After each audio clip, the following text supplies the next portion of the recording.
वफाकी हुकूमत का आलमी मार्केट से पेट्रोलियम मसनूआत की खरीदारी से मुतालिक बड़ा फैसला। ऑयल मार्केटिंग कंपनियां और रिफाइनरीज आलमी मार्केट की बजाय पाकिस्तानी पोर्ट्स पर खाम तेल और पेट्रोलियम मसनूआत खरीद सकेंगी।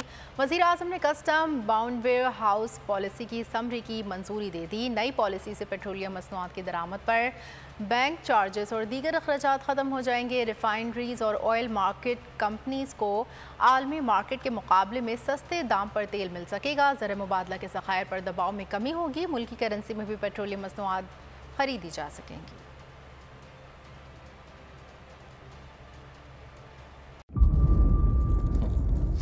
इंतज़ार था ना, चलो इस बार वो करते हैं जो इससे पहले किया ही नहीं। किस्मत की आंखों में आंखें डाल के जीतना होगा।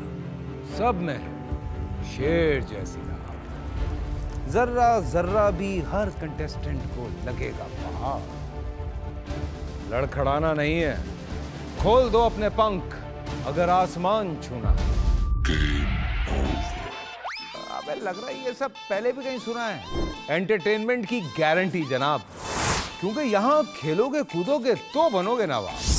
खुश रहो पाकिस्तान। खुश रहो पाकिस्तान, बुध और जुमेरात शाम 7 बजे सिर्फ बोल एंटरटेनमेंट पर। सब्सक्राइब करें और बेल दबाएं ताकि कोई खबर रह न जाए।